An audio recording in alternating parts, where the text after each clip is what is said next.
La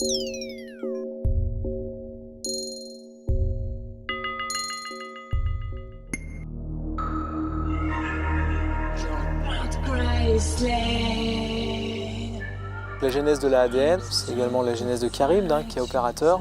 On s'est tourné logiquement vers l'organisation d'un événement pour promouvoir une de nos caractéristiques, qui est la pratique des arts numériques. On est au sein de la Friche RVI, c'est-à-dire que c'est le collectif Friche autogéré RVI qui gère le lieu. C'est également un espace qui est aménagé donc en grande partie par le collectif Caribd, par des membres du collectif Caribd, puis également par d'autres personnes qui sont venues nous aider parce qu'elles y trouvaient un intérêt, parce qu'elles trouvaient la dynamique intéressante. Comme tout événement qui a une infrastructure lourde au niveau projection, son, etc., c'est un événement qui est quand même assez contraignant finalement, qui serait même très contraignant s'il n'était pas confronté à une économie de moyens astucieuse et intelligente de type Friche. Pour l'instant, nous ne sommes pas soutenus par les pouvoirs publics de manière directe, c'était complètement autogéré.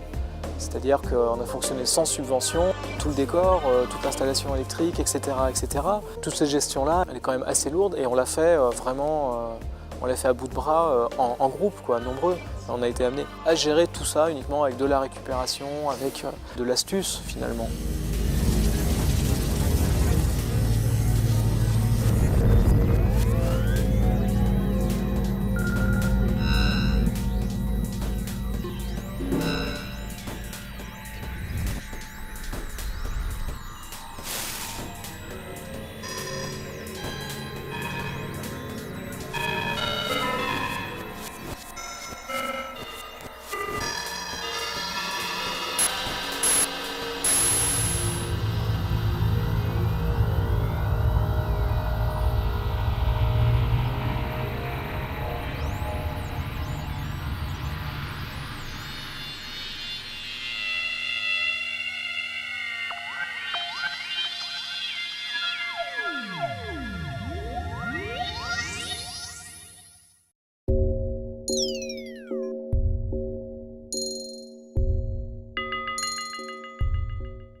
Si on voudrait vraiment trouver de manière artistique quels sont les points fondamentaux de notre époque, ça passe certainement par ce rapport au numérique.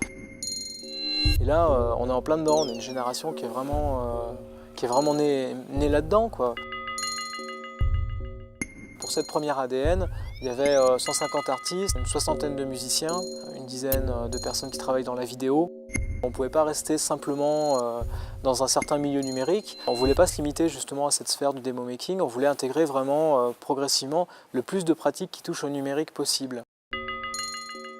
Le but avoué de l'ADN, en fait, c'est de regrouper et d'arriver à sortir des productions mélangées et que les artistes viennent, se regroupent, échangent leurs connaissances et arrivent à produire des choses culturellement et artistiquement intéressantes qui soient libérées un peu de leurs contraintes parce qu'ils étudient dans leur milieu et que ensuite, ça y ait une diffusion publique pour pas que ça soit non plus quelque chose de très fermé, qui tourne un peu en rond.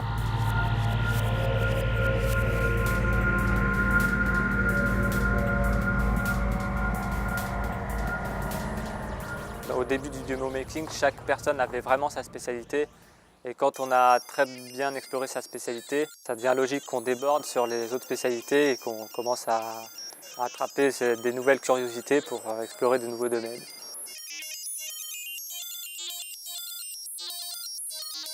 Demo maker, pour moi, c'est quelqu'un qui est déjà très axé sur la technique et qui exploite les possibilités de la machine informatique dans les moindres recoins. Voilà, principalement, et après il essaye de l'appliquer à des démonstrations plus visuelles pour intéresser aussi et se confronter avec d'autres productions. Ce qui est intéressant, c'est l'expérimentation. Dans la démoscène, les musiciens de la démoscène ont une longueur d'avance sur les musiciens commerciaux. Pourquoi? Parce qu'ils essaient tellement d'expérimentation qu'il y a une part de réussite dans cette expérimentation, même si elle peut être faible, qui donne un résultat assez extraordinaire.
Le VJing, au départ, c'était principalement de l'illustration visuelle d'un contenu sonore diffusé soit dans un contexte de soirée ou de concert.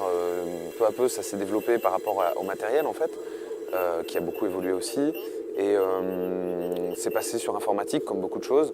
Et donc là, les possibilités sont quand même pas mal agrandies.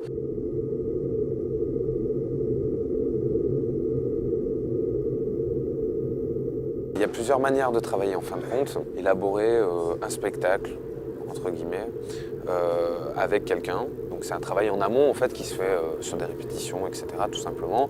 Et puis après tu choisis ou pas de garder la dimension live.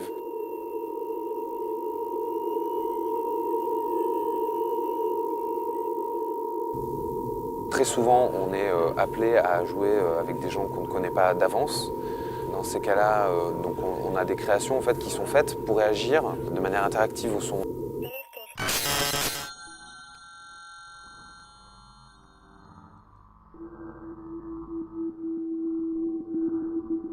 Ce qui est très important pour moi, c'est vraiment ces effets qui vont me permettre d'avoir, selon la musique, une couleur d'image très variée.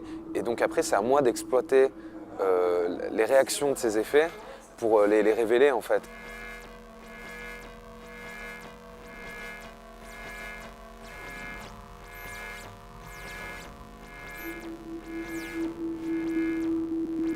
Le musicien peut choisir effectivement de regarder ce qui se passe sur les écrans et de se dire tiens, quand je fais ça, il se passe ça, est-ce que je m'en sers ou pas?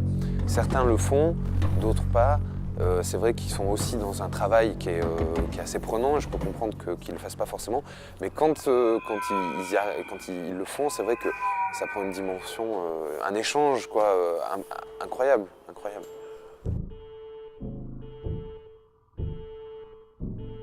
On pourrait dire acousmaticien, mais aussi acousmate. Donc en fait, il n'y a pas d'instrumentiste sur scène, pas de voix sur scène. Tout est enregistré sur un support. J'ai besoin vraiment d'avoir une collaboration avec quelqu'un qui fait de l'image. Mais je pense que le genre acousmatique peut effectivement aussi peut vivre sans l'image, vu que finalement c'est des images acoustiques.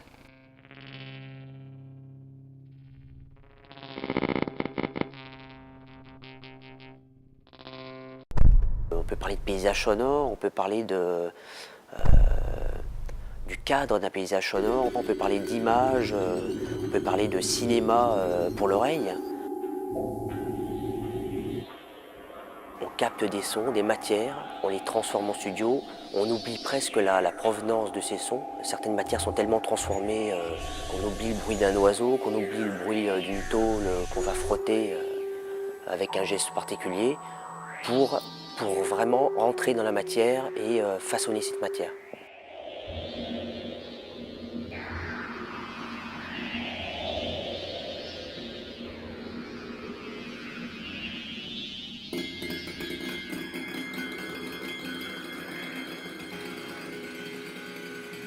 On peut capter des sons de synthétiseurs, des sons de la réalité quotidienne, des sons instrumentaux, d'instruments classiques, d'instruments traditionnels. Toute cette palette est autorisée et donc cette palette sera transformée, orchestrée en studio.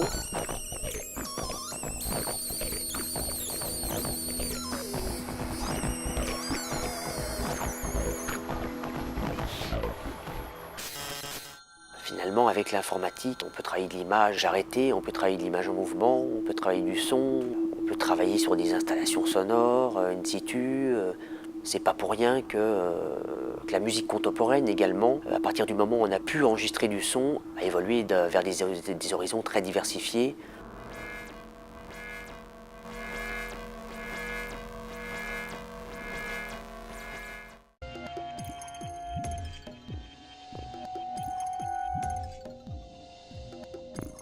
y a un point qui est très particulier au niveau du numérique, c'est que globalement le nombre fait la qualité, parce qu'il y a tout un tas de connaissances plus pointues qu'amène chaque individu au groupe, qui amène chaque individu à la création. Et ça, c'est vraiment passionnant de travailler, de sortir un petit peu de cette petite bulle, de ne pas faire quelque chose tout seul finalement.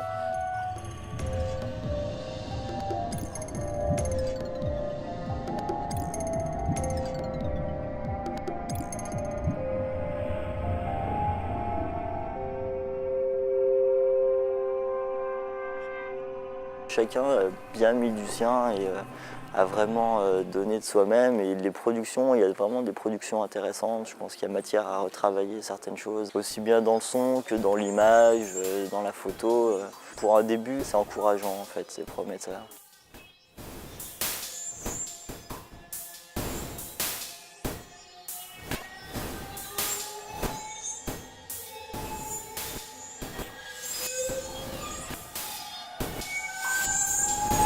Entre les créatifs et les non créatifs, la frontière devient de plus en plus ténue, puisque au hasard d'un serveur de peer-to-peer, on peut se retrouver avec des logiciels simples finalement à utiliser, qui nous permettront de créer, de faire peut-être des choses avec beaucoup d'amateurisme, mais l'amateurisme, ça ne dure qu'un temps. Et puis, est-ce que l'amateurisme c'est négatif? Est-ce que c'est pas forcément intéressant?